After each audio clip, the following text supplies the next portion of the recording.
বাংলাদেশ এবং পাকিস্তানের প্রথম টেস্টটা রয়েছে, দ্বিতীয় দিন তো শেষ হয়েছে।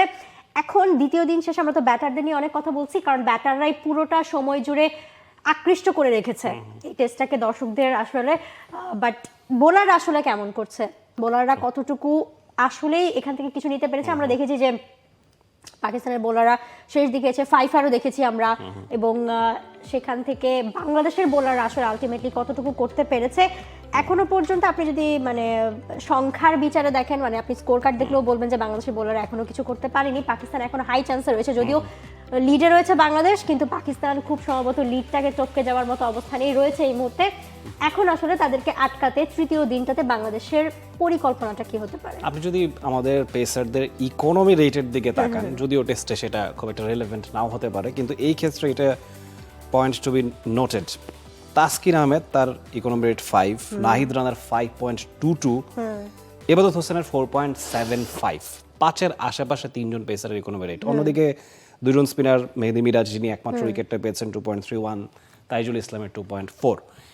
এটা কিন্তু চিত্রপট ছিল না। আপনি শাহিন শাহ আফ্রিদি 3.63, মোহাম্মদ আব্বাস 2.71, হাসান আলী 2.88, যে খানিকটা বুমেরাং হয়ে গিয়েছে এই জায়গাটায়, তাদের জন্য অনেক ফেভারেবল পজিশন হয়ে গিয়েছে। এবং খানিক আগে আমাদের টিমের বস মঞ্জুর মোর্শেদের সঙ্গে আমার কথা হচ্ছিল, তিনিও বলছিলেন যে এই 125-30-এ বল করছে মোহাম্মদ আব্বাস, তিনি এত বাউন্স আদায় করে নিচ্ছেন। আমাদের 145 প্লাসের বোলার আছে, তাসকিন 140 ছুঁই স্পিডে বল করে থাকেন, এবাদত তাই। সেক্ষেত্রে আমাদের তো আরও ডমিনেট করবার কথা অ্যাট এনি ডে। এই মুহূর্তে কিন্তু বাংলাদেশের পেস অ্যাটাক অনেকেই হয়তো বলে নেবেন যে পাকিস্তানের অ্যাটাকের চেয়েও বেটার।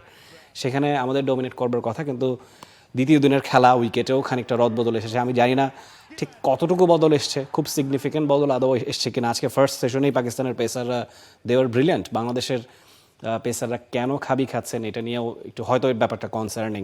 একদম শুরুর দিকে কি আসলে নাহিদ রানাকে একেবারেই শুরুতে কি আনা দরকার ছিল? কারণ মেন্টালি পাকিস্তানি ব্যাটাররা, পাকিস্তানের সবাই কিন্তু আসলে নাহিদ রানাকে নিয়ে সবচেয়ে বেশি ভয় আছে। এই সিরিজ আপনি আগে পরে দেখেন, সবচেয়ে বেশি নাহিদ রানাকে নিয়েই তারা কথা বলেছে। সো তাকে নিয়ে স্বাভাবিকভাবে মেন্টালি একটু একটা ট্রমাতে বা ভয় তারা ছিল। সো শুরুতেই আসলে ওই ভয়টা কাজে লাগানোর দরকারটা ছিল কিনা বাংলাদেশের? I don't think so. মানে নাহিদ রানা এই টেস্টটায় হয়তো বিশ্রামও পেতে পারতেন, সেটাও অনেকে বলছে। শরীফুল ইসলামের ইনক্লুশনটা নিয়ে অনেকে বলছেন। Hasan Mahmud being a consistent performer, তিনি চান্স পাননি।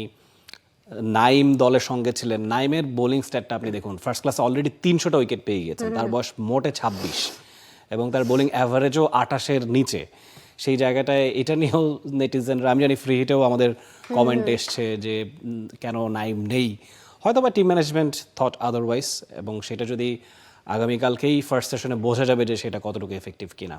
For more updates, subscribe to our YouTube channel and click on the bell icon.